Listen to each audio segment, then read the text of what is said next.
bermula pada tahun 1930. Itulah Piala Dunia FIFA yang pertama pada tahun 1930.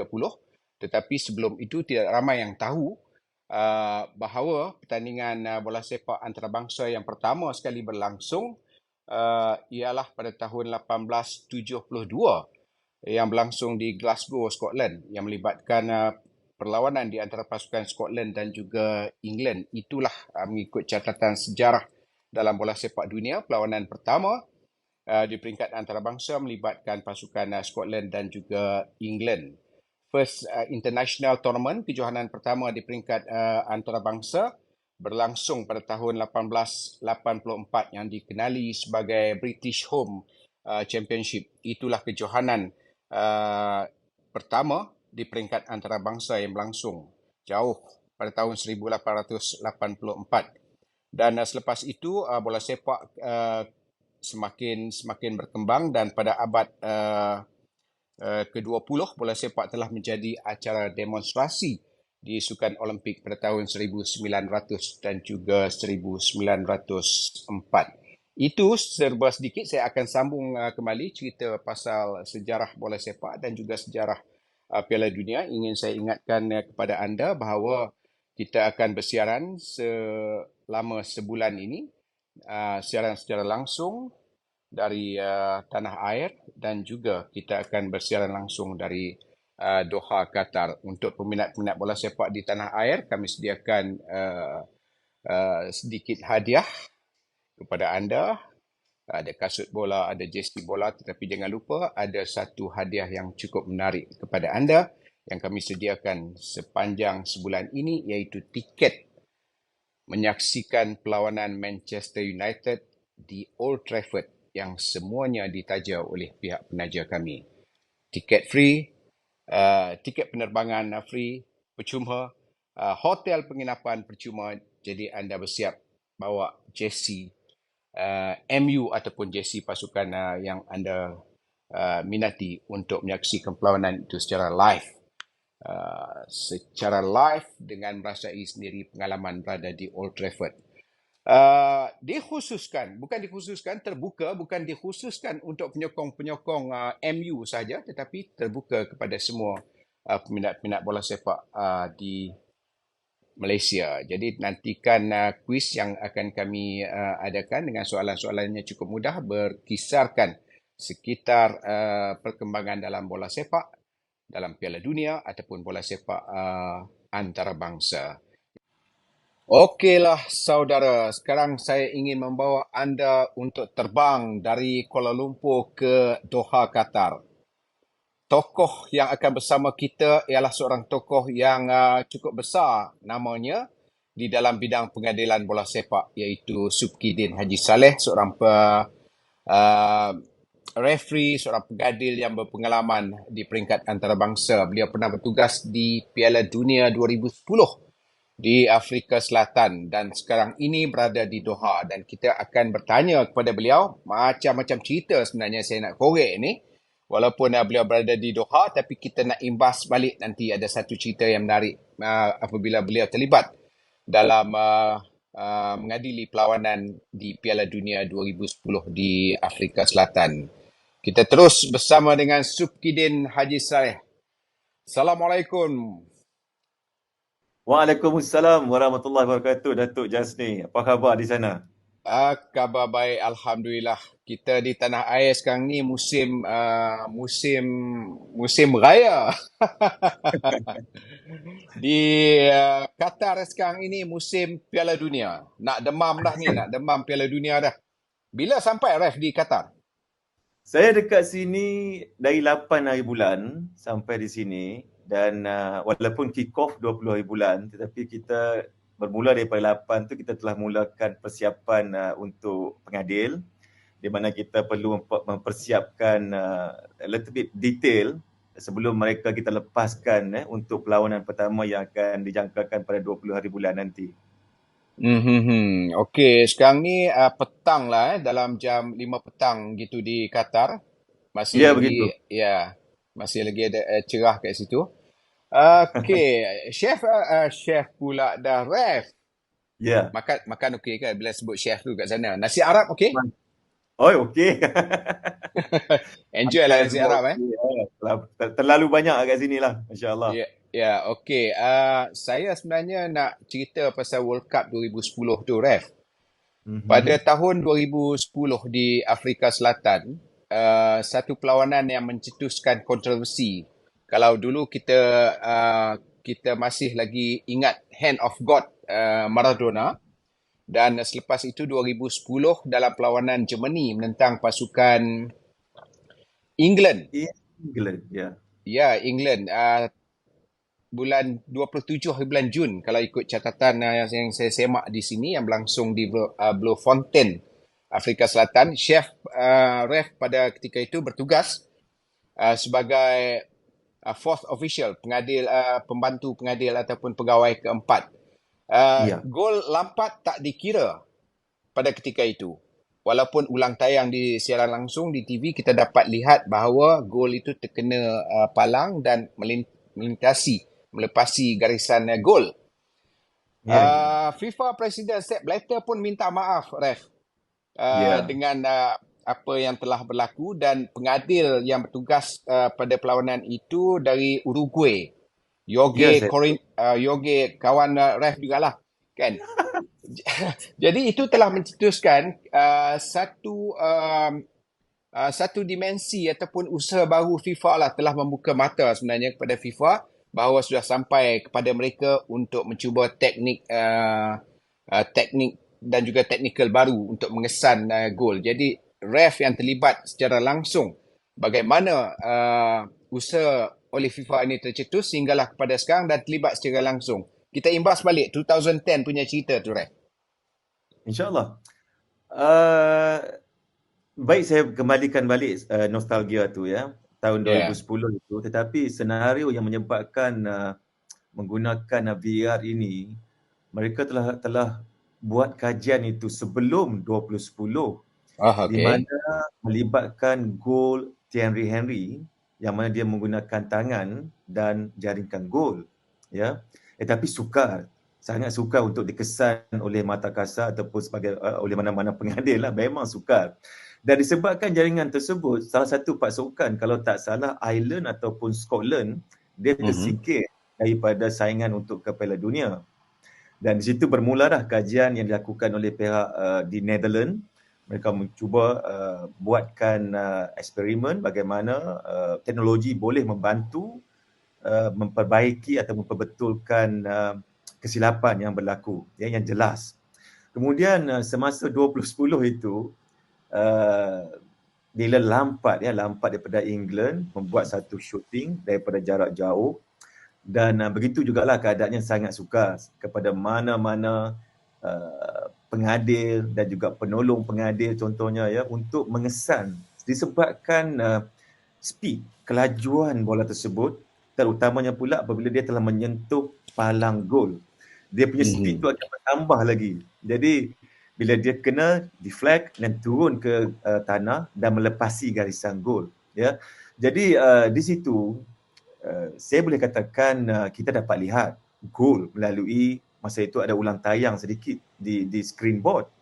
Sebab bila di screen board yang besar tu, dia tunjukkan, jadi isu lah, jadi macam kata apa, masing-masing pakat memperkatakan isu tersebut, ya. Kenapa tidak boleh kita gunakan dekat board tersebut nampak jaringan gol, kenapa tak boleh kita gunakan sebagai untuk mengesahkan gol. Ya. Jadi ini mengikut undang-undang lah, jadi kita tak boleh menggunakan pakai teknologi pada masa tersebut, walaupun sekali imbas melalui screen board kita nampak seperti gol, ya, tetapi perlu penjelasan yang lebih tepat, ya. Jadi itu mungkinlah, ya, daripada situ bermulalah banyak company atau banyak pihak yang cuba melakukan inovasi untuk memperbaiki, untuk mendapatkan teknologi ini diletakkan di dalam padang. Kalau mengikut Sepp Blatter, presiden kita yang lama, dia tidak mahu teknologi digunakan di dalam padang. Dia lebih mahu kepada style ataupun human referee, ya. Jadi teknologi hanya letakkan di luar, ya. Tapi selepas daripada itu bermulalah episod di mana dia mula dengan goal line teknologi dahulu, bukan VR lagi. Ya. gunakan goal line teknologi. Jadi banyaklah company ataupun banyaklah pihak cuba melakukan research bagaimana dia boleh gunakan teknologi tersebut, dan seterusnya mereka terus combine di antara teknologi goal line teknologi ini dan juga VAR. Dan VAR pula sekarang ni dah makin bertapak selangkah lagi maju dengan adanya semi automatic offside, di mana lebih cepat untuk mengesan insiden yang melibatkan dengan offside. Walaupun dia agak crucial, tapi dengan ada teknologi ini maka dia akan dapat kesan dengan lebih tepat lagi. Okey, sistem dan juga teknologi VAR ni mungkin bukan mungkin lagi, memang melibatkan kos yang tinggi juga Ref. Kalau kita nak Ya, bawa ke Malaysia, kalau Malaysia nak pakai agak mampu tak lagi?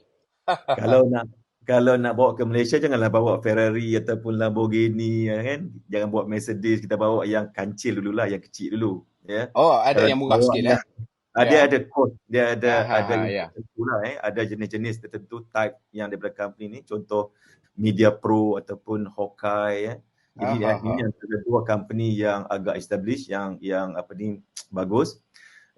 Tetapi berbanding Hawkeye dengan Media Pro ni agak sedikit murah, ya, berbanding dengan Hawkeye ni berkali-kali ganda, terutamanya untuk penggunaan di World Cup ni lagi mahal lah, sebab dia ada gabungan goal line teknologi, dia ada semi automatic offside teknologi, di mana dia dapat kesan bone kita punya sudut ataupun joint, ya, badan kita ni. Oh. Jadi dia gunakan high teknologi kamera untuk mengesan pergerakan badan. Tak perlu letakkan chip dekat badan pemain. Chip cuma ada dekat bola, dan bola ni amat sensitif dengan teknologi. Jadi dia dapat kesan sangat-sangat pantas.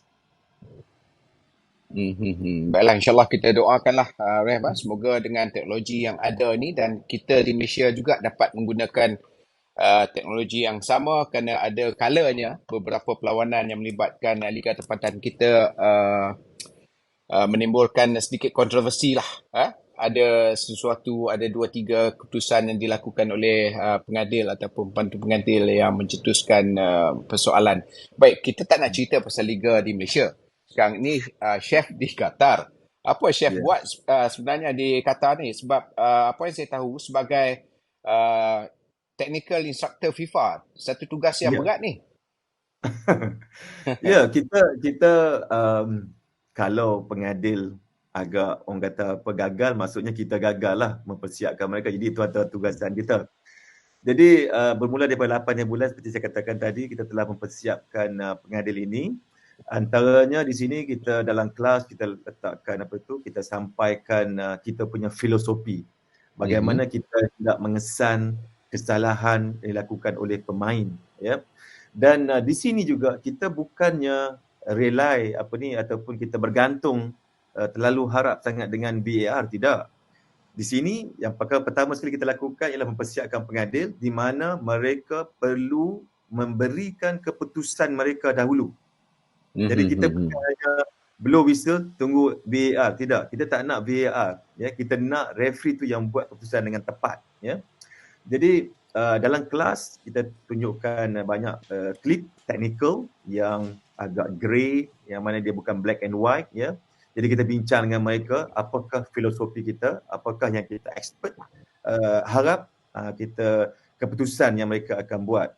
Selepas itu kita akan bergerak ke Padang, ya, untuk melakukan aktiviti di Padang. Kita ada 4 padang, yang mana padang pertama kita gunakan untuk full VAR study, di mana dia akan buatkan contoh 10 minit game, dan referee ni kena bergerak dan tunjukkan performa dia lah, mengikut yang betul bagaimana protokol yang perlu digunakan untuk VAR ini.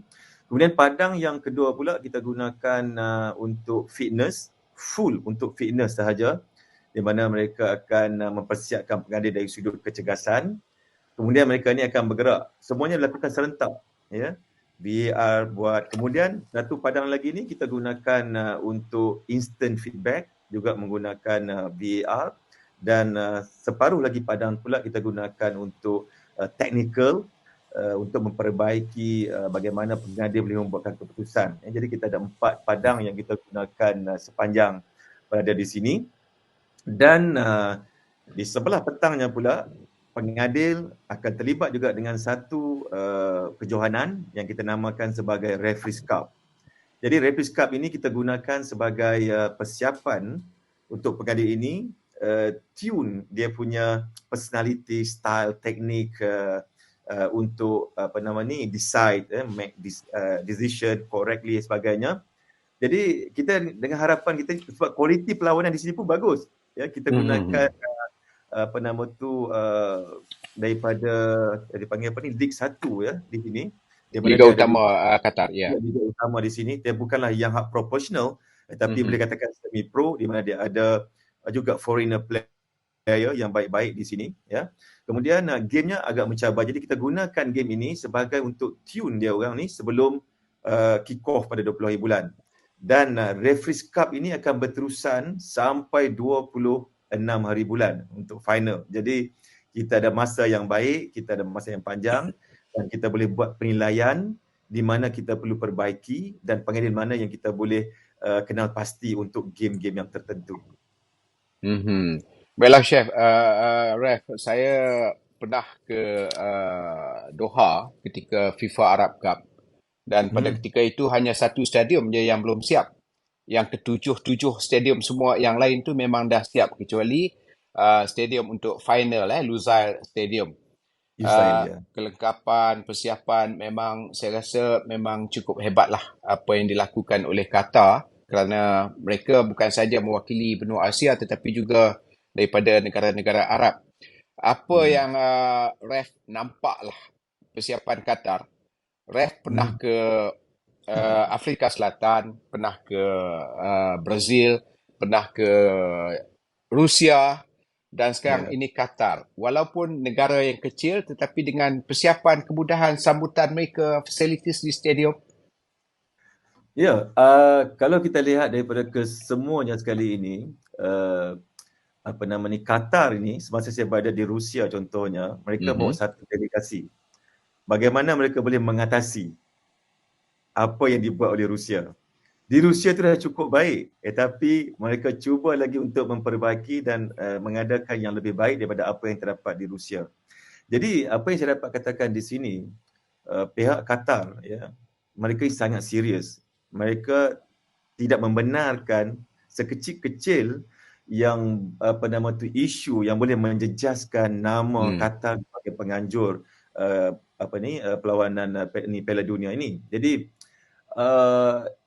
kalau kita pergi ke stadium dia ini, itu yang kita tengok dekat TV lah apa semua kan, macam dekat belakang semua datuk sekarang ni kan, itu yang kita tengok daripada poster, gambar sebagainya ya. Tetapi untuk menjelaskan dengan word, dengan perkataan ini sangat sukar. Bila kita pergi dekat stadium tu, dia macam terkeluh. Masing-masing kita tengok nak sentuh semua tu, kita rasa satu yang benda yang orang kata apa, bukan normal lah kita fikir kan. Macam mana buat semua ni kan. Padang. Bila kita kata padang contohnya, saya ingat satu stadium ni dia dah tukar dia punya padang itu disebabkan ada komplain, dia tukar. Ingat lebih daripada 6 kali dia tukar padang dia.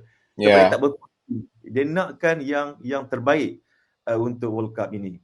Dan kalau kita lihat senario keseluruhan di Qatar ini, dari segi penduduk dia, dari segi apa yang ada di sini ya, saya pernah ke sini masa awal karier sebagai pengadil. Kalau kita lihat jalan di sini cuma 2 hala. 2 hala saja dalam city dia. Tetapi sekarang ni saya ingat boleh buat Formula 1, tak perlu lagi dah track, boleh buat Formula 1. Dan kita pernah tengok, mungkin dia boleh buat satu macam orang kata just drive dekat atas jalan dia, memang kita akan feel something yang it's difficult to explain by word ya. Memang kagum untuk mereka yang berada di sini.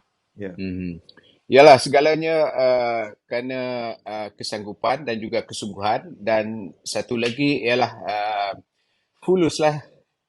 Fulus. Fulus, ya. Wang. Kerana Qatar membelanjakan, saya tak tahu jumlah sebenar untuk penganjuran ni, tapi masa bulan November tahun lepas, saya rasa berbanggalah apabila kita ke stadium, Saya rasa ini Piala Dunia yang pertama kita mempunyai tempat untuk orang Islam, Muslim mengerjakan solat dan Betul. train sistem yang bagus, dan di setiap stesen dia ada tempat solat yang memberikan Ya, kemudahan lah sebenarnya kepada khususnya kepada orang Muslim dan ya juga betul. penyokong Malaysia lah yang nak ke Qatar nanti. Ya, insya-Allah. Di sini pun di hotel ini pun kita ada satu ruang di mana untuk kita mengerjakan, contohnya baru semalam kita buat solat Jumaat kat sini, Hmm. ya, dalam Mhm. hotel sediakan satu tempat, sebab kita kalau pegawai, pengadil nak keluar kan dia ada banyak risiko. Kita Mhm. nak elakkan daripada prejudi dan sebagainya, jadi kita adakan satu ruang di sini di mana yang orang Muslim ni mudahlah di sini kan untuk kita nak Ya. kerjakan ibadat. Nak keluar pun boleh, tapi tak di orang kata apa, dibenarkanlah untuk pengadil ini, sebab kita takut beberapa perkara yang tak diingini boleh berlaku, ya. Dan di belakang Mhm. saya dapat lihat ini St. Regis, di sebelahnya itu pula ada satu lagi laluan kereta api yang baru siap lah. Ya. Jadi amat mengagumkan lah siapa-siapa Ya. yang datang dekat Qatar ini, seperti mana yang Datuk cakapkan tadi, dah datang sini masa Arab Cup, unlucky tak sempat jumpa kita sama-sama ini, masing-masing sibuk. Ya. Tetapi suasana Arab Cup dan juga sekarang ini untuk World Cup is really semakin mengagumkanlah kepada mereka yang dapat hadir ke sini. Ya. Okey, saya insya-Allah akan ke Qatar, ke Doha hujung bulan ni. Tapi untuk panduan saya sendirilah dan juga peminat-peminat, ada juga penyokong daripada Malaysia yang nak ke Doha untuk menonton Piala Dunia ni. Ref dah sampai awal. Bagaimana dengan ini dengan COVID, vaksin apa semua? Jadi perlukah kita mengambil suntikan yang keempat ke, Okey. ketiga ke? Dah tak perlu lagi dah, tak perlu PCR ke, betul ke? PCR, Ah, kita ya, lagi tahu ha, ha. fikir kan. Dah Mhm. tak perlu lagi dah sebelum kita berlepas. Sekarang ni free, ya, dan dia Okey. pun tak ada check kita punya vaksin, tetapi dia menggunakan Haya, satu application Ayah, Haya, ayah, ya. Haya, Haya.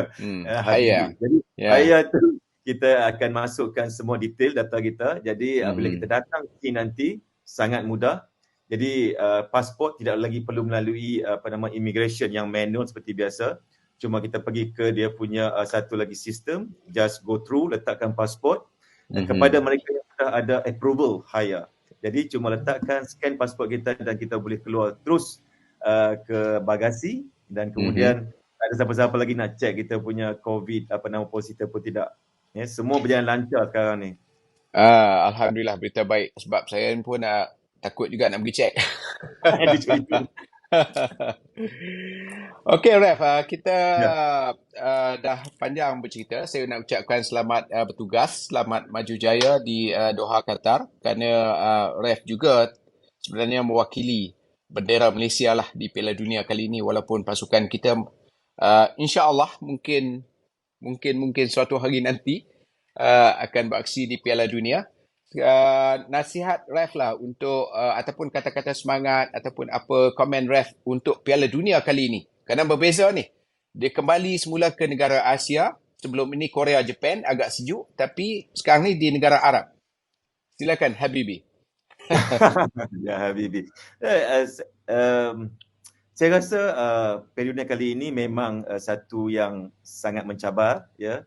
Lebih-lebih lagi demand oleh tim dan juga mereka yang menaja pasukan tersebut juga, mereka inginkan melihat keputusan yang tidak menjejaskan pasukan mereka.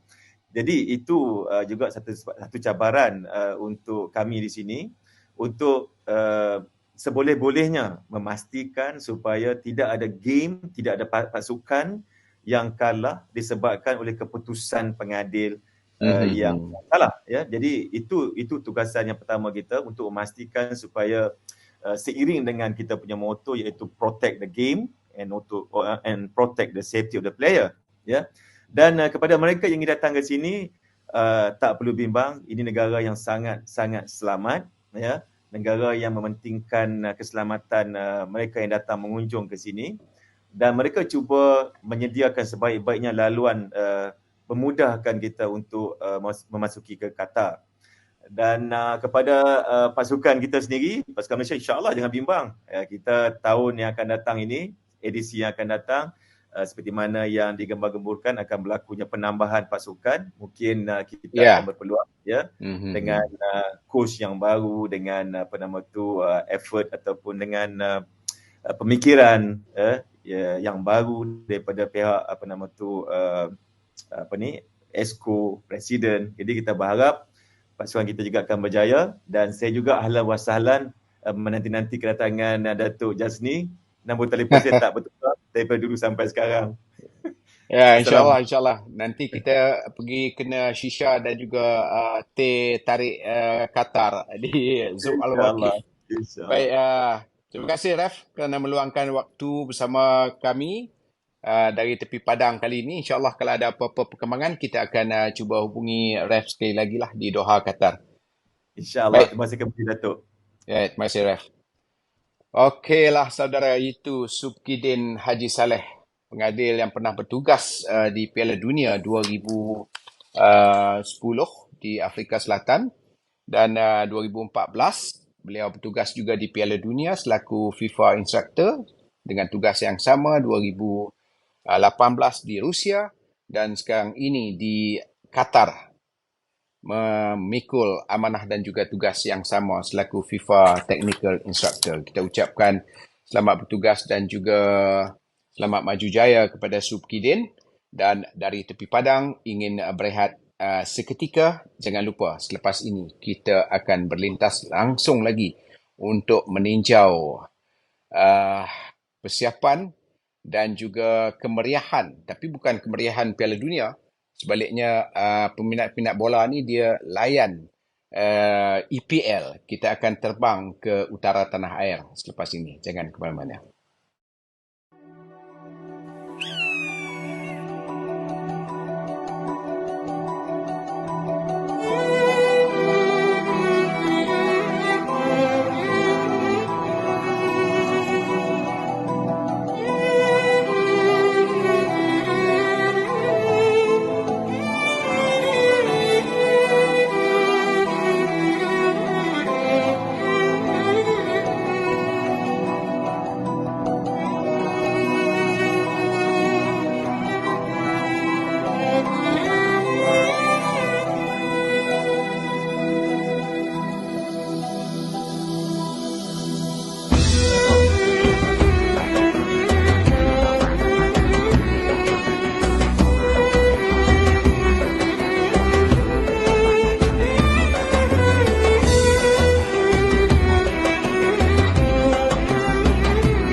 program ini ialah cerita dari tepi padang.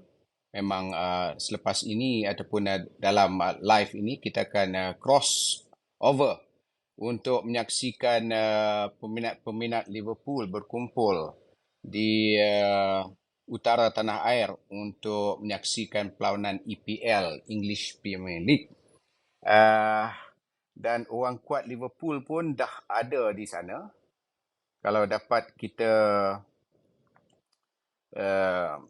bercerita sedikit dengan saudara Johadi Ibrahim, yang merupakan setiausaha kelab penyokong Liverpool di Malaysia. Johadi, boleh dengar suara saya tak? Saya tak dengar suara Johadi. Saya boleh dengar. Boleh dengar. Okey. Tolong kuatkan sedikit Boleh dengar. suara Johadi di sini. Apa khabar sahabat saya? Betul. Okey tu. Okey, Saya agak cantik. ni canggung sikit memang tak biasa buat. Tak apa, memang tetapi sebagai orang kuat pasukan kelab Liverpool, anda harus menunjukkan kegagahan pasukan Liverpool tu. Gagah ni. Ni paling utara pernah pergi ni untuk bawa bendera ni. Ya, okey. Kita akan berlintas langsung sebentar lagi juga dengan seorang lagi peminat tegar pasukan Liverpool juga ni. Saya difahamkan Menteri Pembangunan Luar Bandar Datuk Seri Mahathir Khalid juga akan bersama dengan anak-anak muda untuk menyaksikan siaran langsung EPL Liverpool menentang pasukan Southampton sebentar lagi. Tapi saya rasa mungkin kita boleh cerita. Ini cerita dari tepi padang, saudara Johadi. Kita bercerita tentang cerita World Cup. Tapi malam ini kita corner sedikit lah. Kita ke Padang Terap untuk bercerita tentang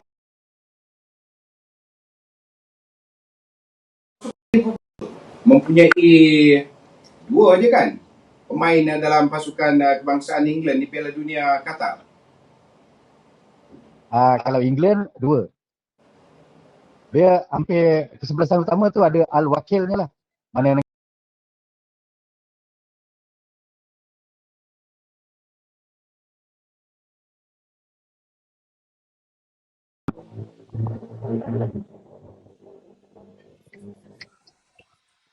Okey, secara ringkasnya, anda pasti menyokong pasukan England kerana ada Henderson dekat situ, ada Alexander Arnold kat situ. Jadi sejauh manakah anda lihat pasukan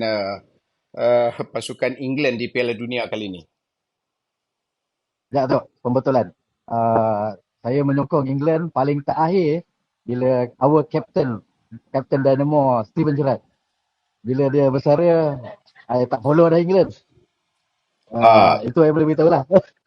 Ini marah pasukan penyokong-penyokong pasukan England ni. Kerana peminat Liverpool tak sokong pasukan kebangsaan England. Because Henderson ni, walaupun dia vice captain,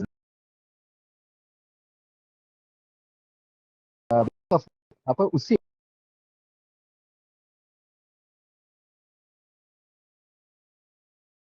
tak ada sangat nak expect lah kan.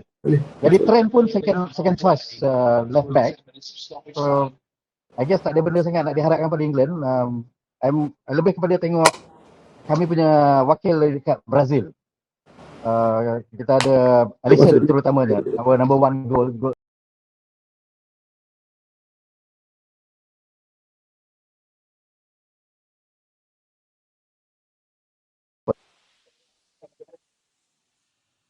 Lebih kepada tengok kami punya wakil dekat Brazil.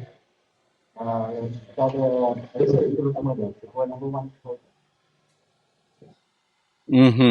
Okey, apa yang setiausaha kelab penyokong pasukan Liverpool Malaysia nak buat di Padang Terap di Kuala Nerang pada malam ni? Okey, ada sikit clarification kawan-kawan saya marah. Saya ahli jawatan kuasa. Saya bukan setiausaha. Okey. Setiausaha tak marah pun. Apa nama? Setiausaha adalah diundi. Hari ni dilantik. bahaya tu. Okey lah, tak apalah. Tapi Tapi tak. buat kerja untuk pasukan penyokong Liverpool juga kan. Ya. Kami ni kebanyakannya memang profesional. Maksudnya ada kerja harian ya. Jadi kebanyakan, bukan hampir semua lah yang memegang jawatan dalam klub rasmi ni memang secara sukarela dan kerana minat yang tinggi lah. Secara ringkas ya Dato' di Ya. Malaysia ni ada 3 kelab rasmi yang diiktiraf oleh Liverpool FC. Satu ialah All Reds Malaysia, satu KL Popeye, satu lagi Kinabalu Reds.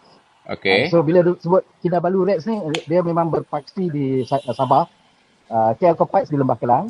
All Reds Malaysia ni lebih kira nasional lah. Jadi kami ada pecahkan kepada beberapa zon mengikut macam negeri lah. Zon Timur, Zon Utara, Selatan dengan Malaysia Timur. Jadi keahlian kami setakat ni adalah lebih kurang 1,100 orang lah. Tidaklah kemaruk nak dapatkan membership, sebab kami pun buka setahun sekali. Aktiviti yang kami buat adalah memang match viewing. Jadi bila bercakap pasal tu, kebetulan dengan Mr. Sahabar YBM, so begitu kita memang buat acara match viewing. So di sinilah timbulnya idea di mana kita akan buat juga acara ni sebagai salah satu acara bersama dianjurkan oleh Datuk Seri Mahathir Khalid. So untuk acara di kebetulan pula semasa pilihan raya, kempen pilihan raya ni, tapi kami hadir kat sini tidaklah atas dasar politik lah. Lebih pada ni Liverpool. Itu. Ya. Tak, kita peminat bola ni dia macam mana nak kata, boleh menyatukan sebenarnya. Bola sepak ialah penyatuan. Kita dapat menyatukan pelbagai bangsa, kita dapat menyatukan pelbagai agama, pelbagai umur, dan kita dapat menyatukan juga golongan yang mengamalkan, menganuti fahaman politik yang berbeza. Dan itulah keunikan bola sepak. Yang malam ini juga saya dah fahamkan Johadi di dataran tu yang menyaksikan perlawanan bola sepak ni ialah peminat-peminat bola sepak yang tak kira daripada parti mana ni. Saya difahamkan dia begitu juga, terbuka kepada semua. Konon, ibarat ini dipanggil ceasefire. Let's enjoy the game. Betul. Game ni sebenarnya yang menariknya ialah ketika Liverpool punya performance yoyo lawan tim kecil ni tak berapa menarik, tapi lawan tim besar dia kuat. Dan kita tahu Southampton pula baru bertukar manager, dan semua player dia yang tak berapa sangat sebelum ni, bila dengan manager baru dia akan akan tunjukkan prestasi lain daripada yang lain lah. So I expect myself pun game ni akan di luar expectation. Risau je lah Southampton akan main gear 5 kan. Okey, alright. Terima kasih Johadi. Saya terpaksa merahsiakan pasukan yang saya sokong. Tapi walaupun saya tetap memberikan sokongan demi bola sepak kepada pasukan Liverpool, kerana ramai juga penyokong Liverpool pada malam ini bersama dengan Johadi di situ. Terima kasih Johadi. Begitulah, kita beri ruang sedikit kepada kelab penyokong Liverpool di Malaysia kerana mereka juga mempunyai pengikut dan juga peminat yang ramai juga, dan mereka juga adalah peminat bola sepak sejati. Kita akan bercerita tentang cerita World Cup kali ini yang akan berlangsung di Qatar dalam tempoh lebih kurang dalam seminggu saja lagi. Ramai yang sudah membuat persiapan untuk berkunjung ke Qatar untuk menyaksikan perlawanan yang akan berlangsung, pembuka tirainya di Al Bayat Stadium pada 20 hari bulan nanti. Baiklah, kita juga akan cuba menghubungi rakyat Malaysia yang sekarang ini berada di Qatar.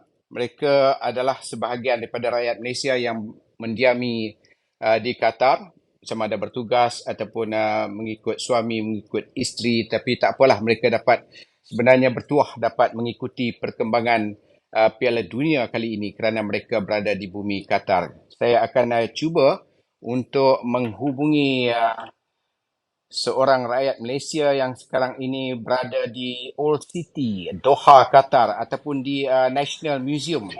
Saudara Nurin, kita dah dapat signal daripada sana tapi saya tak nampak muka dia lagi. Saudara Nurin sudah pun bersedia untuk berlintas langsung bersama kita. Assalamualaikum.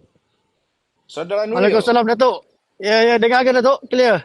Dengar sangat jelas seolah-olah kita berbual terbaik. Kuala Lumpur. Begitulah. Kat mana ni tempat cantik sangat tengok belakang ni? Dekat National Museum ke apa?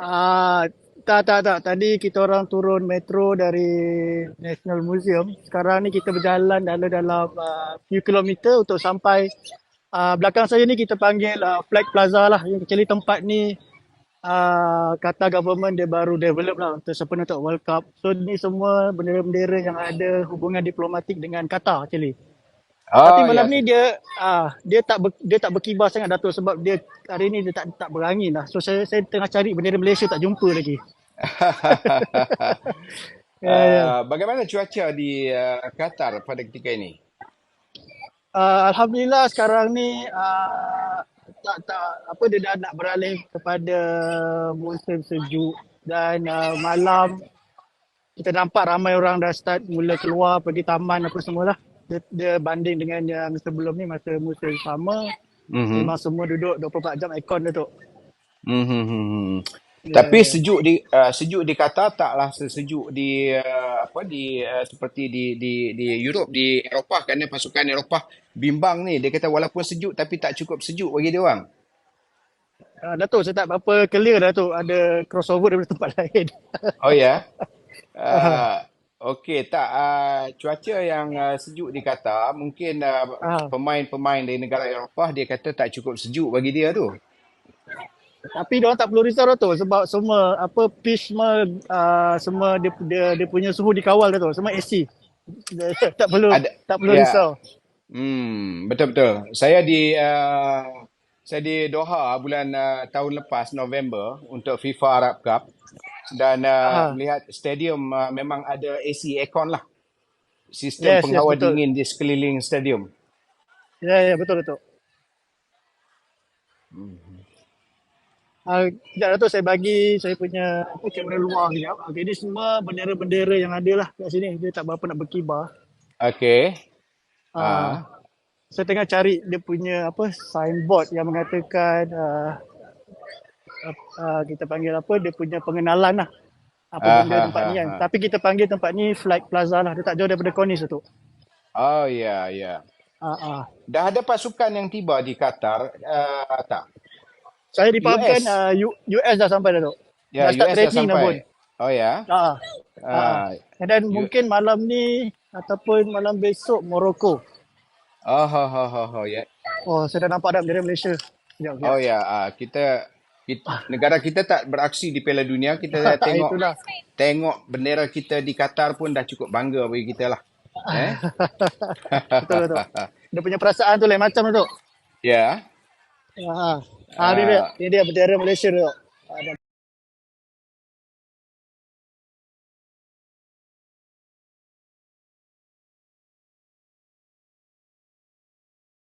Yang dengan bendera US. Itu US. Dan sebelah tu saya tak pasti Iraq kot. Ada yang tu Malaysia. So itulah basically tempat ni tempat tumpuan yang kira baru lah dia buat, government Qatar buat untuk World Cup. Lepas ni kalau tak ada halangan, insyaAllah saya akan ke Zuk Waqif lah, dekat sana lagi happening saya rasa. Okey. Kalau ke Zuk Al-Waqif tu kita simpan untuk kita punya second life nanti. Kerana penonton-penonton di Malaysia ingin mengikuti perkembangan khususnya yang dilaporkan oleh rakyat kita di sana lah. Bagaimana dengan keadaan hotel? Dah semua fully book dan saya juga dimaklumkan bahawa dah sampai kapal besar berlabuh yang akan dijadikan bilik penginapan, hotel atas laut. Yang tu betul tu. Satu kapal mewah dah mendarat, dah masuk dekat tu, dan saya rasa dah bersedialah untuk menerima tetamu. Manakala hotel pula, sebelum ni government dia benarkan rakyat Qatar ataupun resident untuk jadi host. Tapi saya berkot kuasa 1 November hari tu dia dah tutup lah benda tu, option tu dah tak ada. Sebab saya difahamkan hotel-hotel semua yang sedia ada dan yang baru set up dah cukup menampung, tu sebab dia tutup yang host tu lah. Dan itulah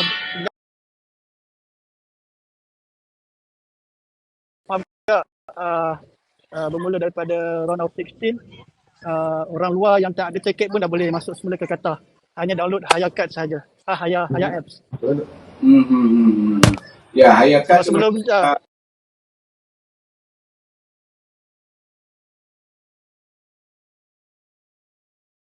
yang boleh masuk ke Qatar buat dalam tempoh World Cup ni. Tapi lepas habis grouping, government Qatar dibenarkan. Sebab bagi mereka saya rasa masa grouping tu je yang kira peak lah orang ramai kan. So I think start daripada 2 November, sesiapa yang nak masuk Qatar tanpa tiket pun dibenarkan, tapi dia kena apply melalui Haya. Ya. Okey, dan ada seorang rakyat Qatar dah hampir sebulan berada di Malaysia. Kerana katanya kerajaan negeri Qatar telah memberikan insentif untuk rakyat Qatar keluar during semasa waktu World Cup ni untuk berkunjung ke negara luar, melancong ke negara luar. Yang tu saya tak pasti berkenaan dengan benda tu, saya kurang pasti. Tapi saya rasa sebab mungkin ramailah yang akan keluar sebab ada Yelah, bukan semua yang minat bola, walaupun sukan bola sepak ni sukan nombor 1. Sebab apa yang berlaku sebenarnya bila berlakunya World Cup ni, sekolah-sekolah semua diberi cuti Datuk selama sebulan. So mungkin ada keluarga yang ambil kepeluang ni untuk melancong lah, dia akan keluar ke Qatar. Tapi untuk insentif yang government tu saya tak pasti, saya tak ada information tu. Okey. Satu informasi yang cukup menarik, sampaikan salam saya dan salam rakyat Malaysia kepada rakyat kita yang berada di Qatar, kerana InsyaAllah Datuk. Anda juga adalah antara duta Malaysia di Qatar lah. Kerana walaupun pasukan kebangsaan kita tak layak di World Cup, tapi sekurang-kurangnya ada jugalah rakyat kita di Malaysia, rakyat Malaysia di Qatar yang dapat mengibarkan bendera negara kita. Itulah, ramai juga Datuk rakyat Malaysia yang hadir nanti masa World Cup. Dalam kita punya WhatsApp group tu dekat 300 orang. Okey.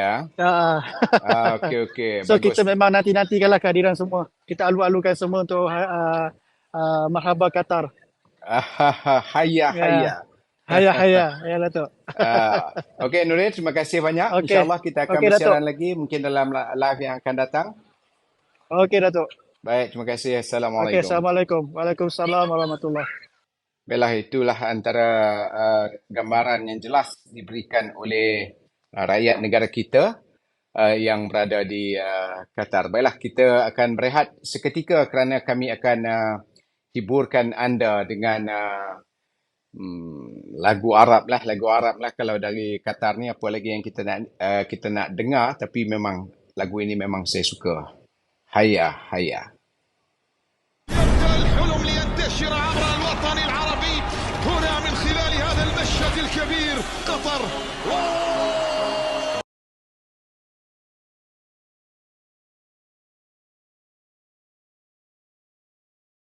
الأحبة ألف أهلا مشتاقين بالخير والسلام دايما نعم متجمعين ويديم المحبة بيننا طول السنين. أهلا بالأحبة ألف أهلا مشتاقين بالخير والسلام دايم نعم متوحدين ويديم المحبة بيننا طول السنين. قلب واحد والعروبة أصل واحد، ألف شي يربط ما بيننا. احنا في الدوحة اجتمعنا.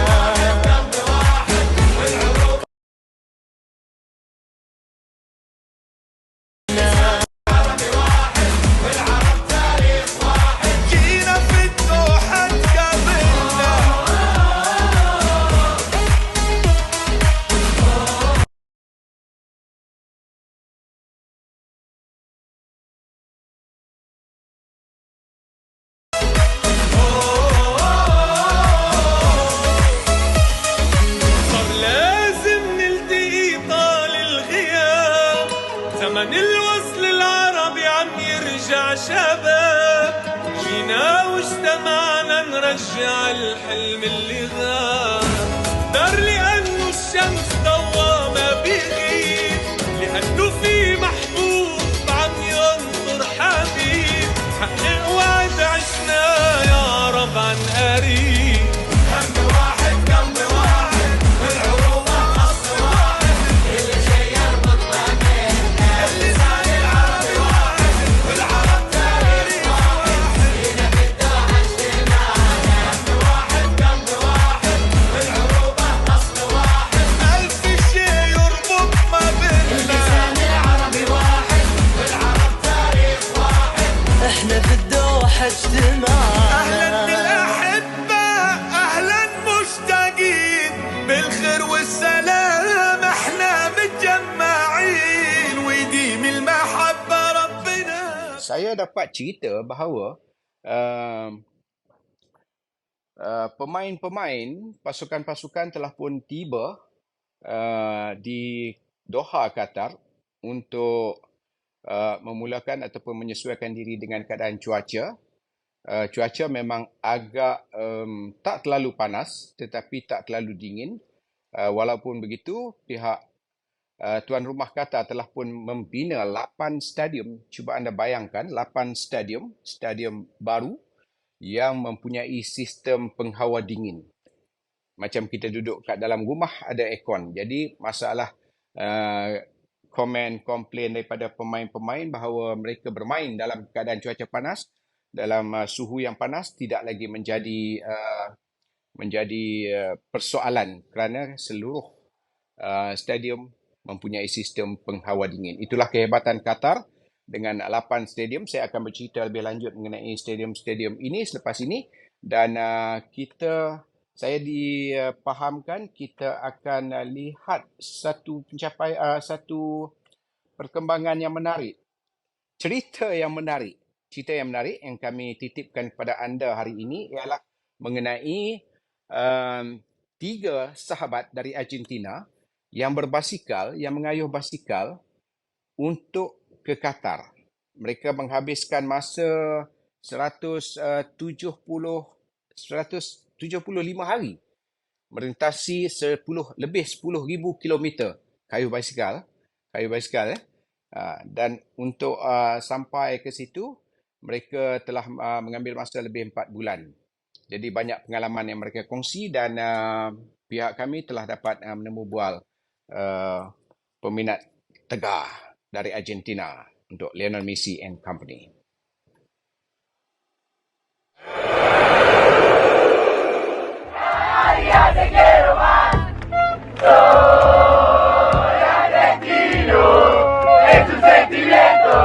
Bueno, la verdad que muy contentos porque era nuestro principal objetivo de viaje, hacer los 10.000 kilómetros y llegar a Qatar acá a la FIFA World Cup. Y nada, fue hermoso entrar y ya a ver todo el país aclimatado al Mundial nos hizo generar una energía extra para afrontar los últimos kilómetros desde la frontera hasta Doha. Así que muy felices y un poquito cansados, sí, no te voy a mentir.